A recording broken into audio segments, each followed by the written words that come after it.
আওয়াজে উচ্চ পাঠিয়ে কালিমাতুর আলাইহি সকল জবাব করে আলহামদুলিল্লাহ।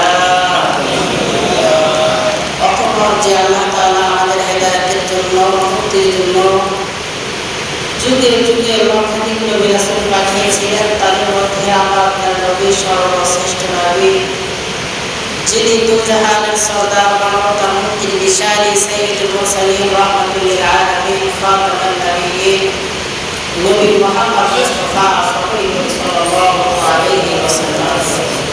মুহতারাম সামিঈন, আলোচনার ধারাবাহিকতায় আজকে কোরআনুল কারীমের মধ্যে দুটি আয়াত কারিমা তেলাওয়াত করেছি। আয়াত ও হাদিসের মধ্যে আলোচনার বিষয়বস্তু হচ্ছে নামাজ। গত সপ্তাহে নামাজ সম্পর্কে কিঞ্চিৎ আপনাদেরকে কিছু ধারণা দেওয়া হয়েছে। এ সপ্তাহেও একই বিষয়ের উপরে কিছু কথা বলার প্রয়াস চালাবো ইনশাআল্লাহ। ইন্না সালাতা কানাত আলাল মুমিনিনা কিতাবান মাওকুতা। নিশ্চয় আল্লাহ তাআলা নির্দিষ্ট নির্ধারিত সময়ে মানুষদেরকে নামাজের আদেশ প্রদান করেছেন। এখন নির্দিষ্ট সময় কি? কোনো ব্যক্তি যদি ফজরের নামাজ সুনির্দিষ্ট হওয়ার পরে পড়ে, তাহলে কি ফজরের নামাজ হবে? কথা বলেন, হবে? এজন্য নামাজ আদায় করতে হবে। নির্ধারিত একটি নামাজের অর্থ আছে। ফজরের নামাজের যে রকম অর্থ আছে, জোহরের নামাজের একটা নির্ধারিত একটা সময়সীমা দেওয়া আছে। এর ভিতরে কোনো বালেগ ব্যক্তি যদি নামাজ আদায় করে, তো তার উপর থেকে নামাজের আহকাম সাকিব হয়ে যায় ওই ওয়াক্তের নামাজ। আর যদি কোনো ব্যক্তি ওই অষ্টমিতি রেখে ওয়াক্তের বাহিরে নামাজ আদায় করে, এর পরেও অনিচ্ছাকৃতভাবে যদি ওয়াক্তের ভিতরে নামাজ না আদায় করে, তারপরেও তাহাকে জাহান্নামের আগুনে জ্বলে পরে জান্নাতে আসতে হবে। ঠিক তেমনিভাবে আসরের নামাজেরও একটি নির্ধারিত অর্থ আছে, মাগরিবের নামাজেরও নির্ধারিত একটি অর্থ বা সময়সীমা বেঁধে দেওয়া আছে, এশারের নামাজেরও নির্ধারিত কিছু সময় বেঁধে দেওয়া আছে। এই অর্থের মধ্যেই নামাজের আহকাম, নামাজের বিধান, আল্লাহ তাআলা নামাজের আদেশ আমাকে আপনাকে দিয়েছে। তা আজকে দুঃখজনক হলেও সত্য যে আজকে আমরা সব কিছু ঠিকঠাক মতো করার সময় পাই, কিন্তু নামাজ অর্থ মতো আদায় করার সময় আমরা পাই না। প্রত্যেকটা কাজে আমাদের শিডিউল আছে, প্রত্যেকটা কাজে আমাদের নির্ধারিত একটি সময় আছে, কিন্তু নামাজে আমরা কখন আসবো এর কোনো নির্ধারিত সময়সীমা নেই। এ ব্যাপারে আমি একেবারে গাফেল, কিন্তু ভিন্ন ভিন্ন জায়গা ব্যাপারে আমরা খুব সচেতন। সকাল 6টায় আমাকে দোকান খুলতে হবে, আমি আগে প্রস্তুত হয়ে আছি, অথচ সকাল 4:30 বা 5টায় ফজরের নামাজ, এই ব্যাপারে আমার কোনো প্রস্তুতি নেই। সকাল 7টায় কোপাই আমেরিকা খেলা হবে, রাত 10টায় ইউরো খেলা হবে, রাত 7টা বা 8:30টায় বিশ্ব ওয়ার্ল্ড কাপ ক্রিকেট খেলা হবে, ফুটবল খেলা হবে। সবাই প্রস্তুত থেকে অ্যাক্টিভ থাকে। গত রাতে আমার একেবারে কাছের একজন, একই সঙ্গে আসলাম বাজার থেকে, 7টায় অ্যালার্ম দিচ্ছে টিভি পারবে, 7টায় খেলা আছে, অথচ 4:45 ফজরের সালাত, তার উপরে বিশাল বড় একটা আহকাম, সে ওই সময় অ্যালার্ম দিতে পারলো না। কত বড় হতভাগা মুসলমান! প্রত্যেকের ক্ষেত্রে একই হাল, কি প্রত্যেকের ক্ষেত্রে একই অবস্থা। এরকম অ্যাক্টিভ যদি আমরা নামাজের ব্যাপারে হতাম, এরকম সচেতন যদি আমরা নামাজের ব্যাপারে হতাম, তাহলে আমাদের ভাগ্যটা কতই না ভালো হতো। অথচ রাসূল আকরাম সাল্লাল্লাহু আলাইহি ওয়াসাল্লাম বলেছেন, মান তারাকা সালাতান মুতাআম্মিদান ফাকাদ কাফার। যে কেউ তারাকা সালাতান মুতাআম্মিদান ফাকাদ কাফার, ইচ্ছাকৃতভাবে নামাজ ত্যাগ করল, সে তো কুফরি করল। অথচ কত নামাজ আমরা ইচ্ছায় অনিচ্ছায় কাজা করি, এর তো কোনো হিসাবই নাই।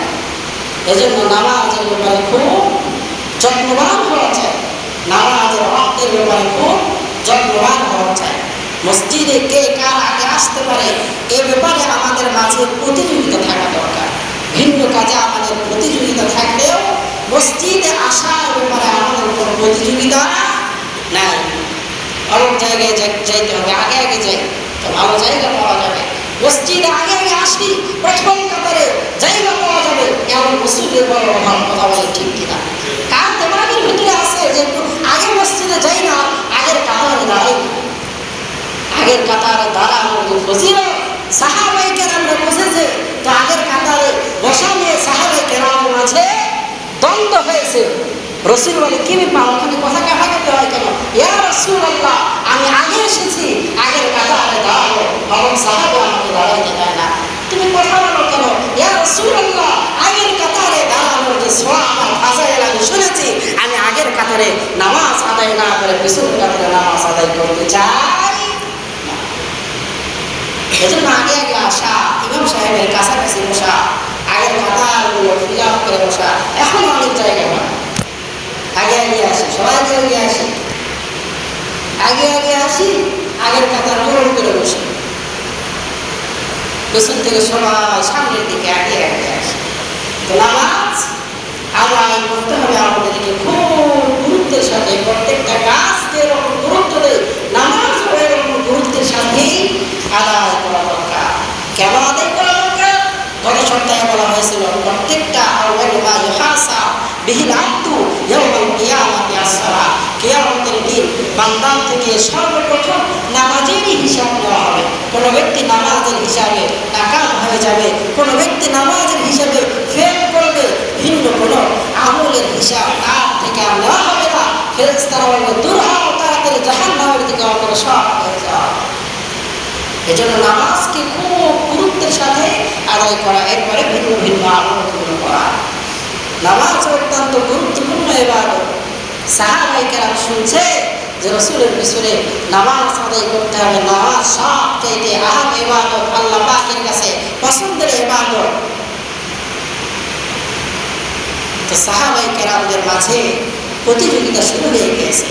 রাসূল আকরাম সাল্লাল্লাহু আলাইহি ওয়াসাল্লাম রাতের অন্ধকারে ওমরের বাড়ি কিনারায় গিয়ে দাঁড়াইছে। তো কোরআনুল কারীমের বিকট আওয়াজ শোনা যায়। রাসূল আকরাম সাল্লাল্লাহু আলাইহি ওয়াসাল্লাম আবু বকরের বাড়ির কিনারায় গিয়ে দাঁড়াইছে। তো গুনগুন গুনগুন গুনগুন আওয়াজ শোনা যায়। রাসূল বললেন, আবু বকর, তোমার বাড়ির কিনারায় গত রাত্রে তো আমি গিয়েছিলাম। ওমর, তোমার বাড়ির কিনারায় তো গত রাত্রে আমি গিয়েছিলাম। আবু বকর, তুমি বলো না তুমি কোরআনুল কারীমের তেলাওয়াত এত আস্তে আস্তে করলে কেন? আর ওমর, তুমি বলো না তুমি কোরআনুল কারীমের তেলাওয়াত এত জোরে জোরে জোরে জোরে করলে কেন? হযরত আবু বকর সিদ্দিক রাদিয়াল্লাহু তাআলা জবাব দিলেন, ইয়া রাসূলুল্লাহ, আমি যাকে শোনাইতে চাই ওই মহান রবকে, ওই মহান রব তো আমার কথা, আমার তেলাওয়াত আস্তে বললেও শোনে, জোরে বললেও শোনে। এজন্য আমি গুনগুন গুনগুন করে আমার রবের সঙ্গে প্রেমময় আলাপে লিপ্ত আছি। সুবহানাল্লাহ। আর ওমরকে বললেন, ওমর, তুমি এত জোরে জোরে কোরআনুল কারীমের তেলাওয়াত করো কেন? ওমর ফারুক রাদিয়াল্লাহু তাআলা আনহু বলে, ইয়া রাসূলুল্লাহ, কোরআনুল কারীম সর্বশ্রেষ্ঠ কিতাব, আর সর্বশ্রেষ্ঠ কিতাব যদি আমি আস্তে আস্তে পড়ি তো আমার আত্মার ভিতরে প্রশান্তি আসে না। এজন্য আমি ওমর জোরে জোরে জোরে জোরে কোরআনুল কারীমের তেলাওয়াত। রাসূল আকরাম সাল্লাল্লাহু আলাইহি ওয়াসাল্লাম নামাজে দাঁড়িয়ে গেছে। সাহাবা এসে রাসূলের পিছনে, রাসূলের সঙ্গে নামাজে দাঁড়িয়ে গেছে। রাসূল সূরা বাকারা শেষ, সূরা আলে ইমরান শেষ, সূরাতুল মাইদা শেষ, সূরা নিসা শেষ, রুকুতে যায় না। এবার রাসূল এত মজা পাইছেন নামাজে দাঁড়িয়ে, কোরআনুল কারীম এক অজমিতে খতম করে ফেলেছে। সাহাবায়ে কেরাম নামাজের ভিতরে এত মজা পাইছে। রাসূল আকরাম সাল্লাল্লাহু আলাইহি ওয়াসাল্লাম যুদ্ধের ময়দানে দুজন সাহাবাকে দাঁড়িয়ে দিয়েছে যে আজকে রাত তোমাদেরকে এখানে পাহারা দিতে হবে। দুইজন সাহাবাদের মাঝে কথোপকথন বন্ধ হয়ে, তুমি কিছুক্ষণ ডিউটি করো, এরপরে আমি আমার ঘর থেকে জাগ্রত হয়ে আমি আমার ইসলামের ডিউটি করবো। সাহাবী মনে মনে চিন্তা করলেন, মিশামিশি দাঁড়িয়ে থেকে কি লাভ? তো নামাজের ভিতরে দাঁড়িয়ে গেছে। ভিন্ন সাহাবী ঘুমিয়ে পড়েছে। শত্রুদের কবল থেকে দেখা যায় যে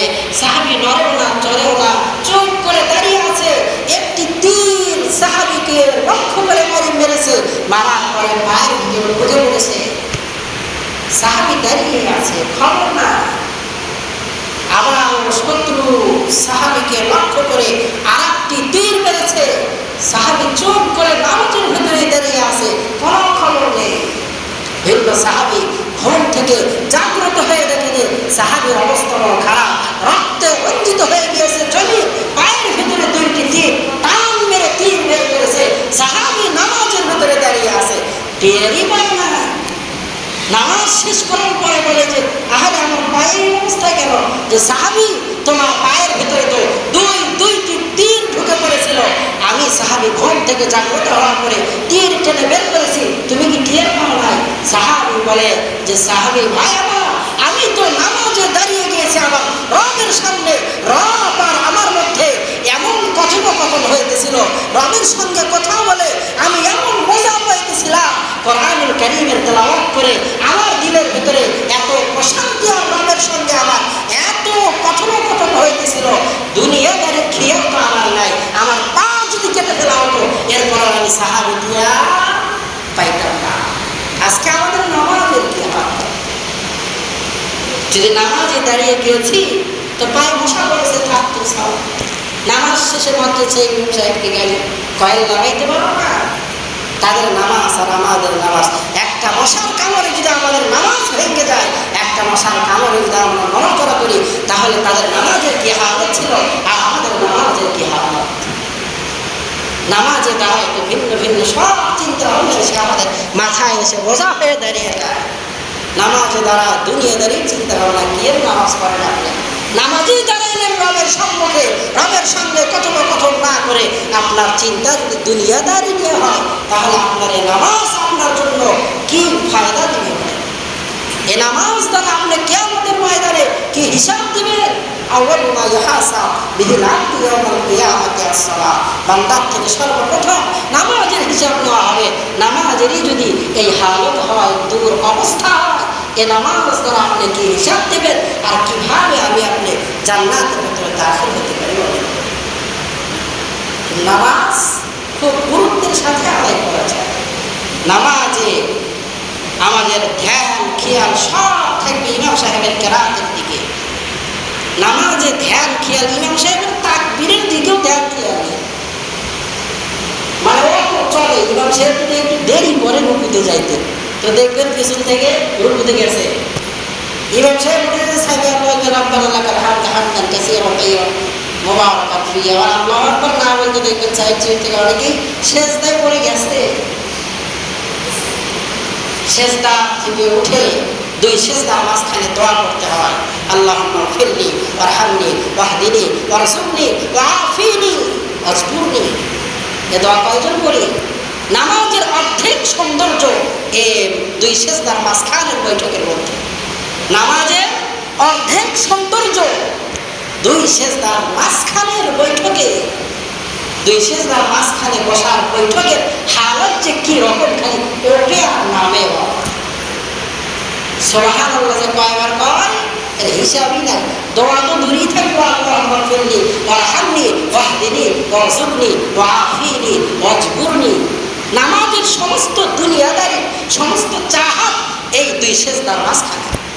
আল্লাহ পাক বললেন যে বান্দা তুমি যখন সেজদা দাও, আমি রবের সব চাইতে নিকটবর্তী হও, এখনই তো তোমার যাওয়ার সময়, তুমি সেজদা থেকে উঠিয়ে দুই সেজদার মাঝখানে আমার কাছে যাও, আল্লাহুম্মা ফিরলি, রব আমাকে আপনি মাফ করে দেন, ওয়ারহামনি আমার উপরে আপনি রহম আর করমের মামলা ফরমান, ওয়ারযুকনি রিজকের পেরেশানি দূর করে দেন, ওয়াজবুরনি দুনিয়ার সমস্ত সম্মান আমাকে দান করেন, ওয়ারফানি। এই দোয়া আমরা করতে পারি না। নামাজের যে দুর্হালত আমাদের, এজন্য আজ থেকে দুই সেজদার মাঝখানে এই চারটি দোয়া, আল্লাহুম্মা ফিরলি ওয়ারহামনি ওয়াহদিনি ওয়ারযুকনি ওয়াজবুরনি ওয়ারফানি, কমসে কম তো 3-4টা করবে, তাহলে নামাজের অর্ধেক সৌন্দর্য চলে আসবে। আর যদি খালি সমানে ঢিপান, বাবা এই ঢিপান দিয়ে কিয়ামত পর্যন্ত ঢিপাইলে কোনো লাভ নাই। ভালো মতো বলছেন, কিয়ামত পর্যন্ত ঢিপাইলে কোনো লাভ নাই। নামাজের সৌন্দর্য, নামাজের মতো নামাজ হতে হবে, নামাজের মতো নামাজ হতে হবে। একজনকে কিছু গিফট দিবেন, ভালো কিছু গিফট না দিলে কিন্তু রিটার্ন আসে আমার। এজন্য নামাজটা নামাজের মতোই হতে হবে। রাসূল বলেছেন, আমার মতো করে তোমরা নামাজ আদায় করো, আমার মতো করে। রাসূলের নামাজের হালত এরকম, রাসূলের নামাজের হালত এক রাকাতে কয়েকটা সূরা নেই, আর আমাদের নামাজের হালত 2-4 রাকাত, 5, 6, 7, 8, 5, 7 আয়াত 8 আয়াত 31টা পর্যন্ত তো ভালো আছে। ইমাম সাহেবের এত লম্বা লম্বা সূরা ধরে নাকি? তোর নামাজে, ফজরের নামাজে মানুষ কত বড় না বোঝে না মানুষ। ফজরের নামাজে সূরা কেরাত লম্বা করার কথা হাদিসে আছে। ইমাম সাহেব তো বলছে লম্বা লম্বা কেরাত ধরছে, হালাতা আলাল ইনসানি হিনুম মিনাদ দাহার, আলিফ লাম মিম তানসিলুল কিতাবি লা রাইবা ফীহি মিন রাব্বিল আলামিন। ইমাম সাহেব কেরাতে ধরছে ফজরের নামাজে সূরা দুখা, ইমাম সাহেব ধরছে সূরা ইয়াসিন। পেছন থেকে নামাজ শেষ করে তো হুজুর এই ঘরেতে কেমন উঠে আসলাম, আর আপনার এই কাজ কি হয়েছে? এই 2-3 পৃষ্ঠাতে পড়লেন, ঘরে তো আমি পড়ে গিয়েছিলাম। জানেও না যে কোন রাকাতে কোন নামাজে সূরা কেরাত লম্বা করতে হয় আর কোন নামাজে সূরা কেরাত খাটো করতে হয়। মাগরিবের নামাজে সূরা কেরাত ছোট ছোট করতে হয়। ইমাম সাহেব জানে বুঝে তো ছোট ছোটতে নামাজ পড়ে। আযান হওয়ার পরে বাড়ি থেকে বের হয়েছে, মসজিদে এসে ওযু করতে করতে 2 রাকাত নামাজ পড়ে। ইমাম সাহেবকে সমানে গালি দেয়, কি ব্যাপারে তাড়াতাড়ি নামাজ পড়ান কেন? জানি না, আমরা বুঝি না। ইমাম সাহেব জানে যে এই সময় ছোট সূরাতে নামাজ আদায় করতে হয়, ফজরে বড় সূরাতে নামাজ আদায় করতে হয়। এজন্য সে যে জায়গা থেকে ইচ্ছা ভালো মতো নামাজ আদায় করবে। কোনো মুসল্লি বলতে পারবে না যে কেরাত ছোট করেন, কেরাত লম্বা করেন, নামাজ একেবারে ভঙ্গ হয়ে যাবে। এজন্য খুব সজাগ থাকা চাই, সচেতন থাকা চাই। নামাজের মতো নামাজ হওয়া চাই। নামাজের মতো নামাজ যদি না হয়, ওই প্রথম আসমানে গিয়ে কয়টি দরজা? 2টি বলেছিলাম। কয়টি দরজা? 2টি। একটি দিয়ে আমলগুলো উঠে নেওয়া হয়, আর একটি দিকে নিচে পাঠানো হয়। ওই সেখানে গিয়ে পোটলা বেঁধে আমার মুখে মারা হয়। যাদের নামাজ সুন্দর না, তাদের নামাজ পোটলা বেঁধে তাদের মুখে মারা হয়, আর বলে তোমার জিনিস তুমিই নাও, তোমার নামাজ তুমিই নাও। তোমার এই নামাজ আল্লাহর আদালতে গ্রহণযোগ্য নয়, আল্লাহর আদালতে উপযুক্ত নামাজ নয়। এজন্য নামাজ যাতে আমাদের উপযুক্ত নামাজ হয়, নামাজের মতো যাতে নামাজ হয়। অল্প আমল নাজাতের জন্য জরিয়া হয়ে যাবে। এজন্য আমল হবে অল্প, কিন্তু আমল হবে কি? সুন্দর। আইয়ুকুম আহসানু আমালা, আকসারু আমালা না, কিন্তু আইয়ুকুম আহসানু আমালা, উত্তম আমল। আমল হবে অল্প, দায়েমি, কিন্তু উত্তম আমল। নামাজ যদি উত্তম নামাজ না হয়, নামাজ যদি সুন্দর না হয়, সারা রাত ঘিপাইলে কোনো কাম হবে না। সূরা কেরাত যদি সহি না থাকে, সারা রাত রজনীতে মাগরিব থেকে ফজর পর্যন্ত ঘিপাইলে কোনো কাম হবে না। যদি কামে আনতে চাই তাহলে সূরা কেরাত, সূরাতুল ফিল, আলাম তারা কাইফা ফাআলা রাব্বুকা বিআসহাবিল ফিল সহি শুদ্ধ করে পাঠ করতে হবে। ইন্না আতাইনাকাল কাউসার সহি শুদ্ধ করে পাঠ করতে হবে, না হলে নামাজ হবে না। নামাজ ভাঙ্গের 19টি কারণের মধ্যে 1 নম্বরে নামাজের কোরআন শরীফ অশুদ্ধ করা। ইন্না সালাতা তানহা আনিল ফাহশাই ওয়াল মুনকার, নামাজ পড়লে সমস্ত প্রকার গুনাহের কাজ থেকে, ফাহশা মুনকার কাজ থেকে বিরত থাকা যায়। এত ঢিপাই, এত নামাজ পড়ি, অশ্লীলতার কাজ থেকে তো আমি নিজেকে বাঁচাইতে পারি না। মূল জায়গায় তো আপনার খবর নাই, আপনার সূরা কেরাত ছবি নাই, আপনার নামাজ তো হচ্ছে না, আপনার পেটের ভিতরে হালাল খাবার নেই, আপনার নামাজ তো হচ্ছে না।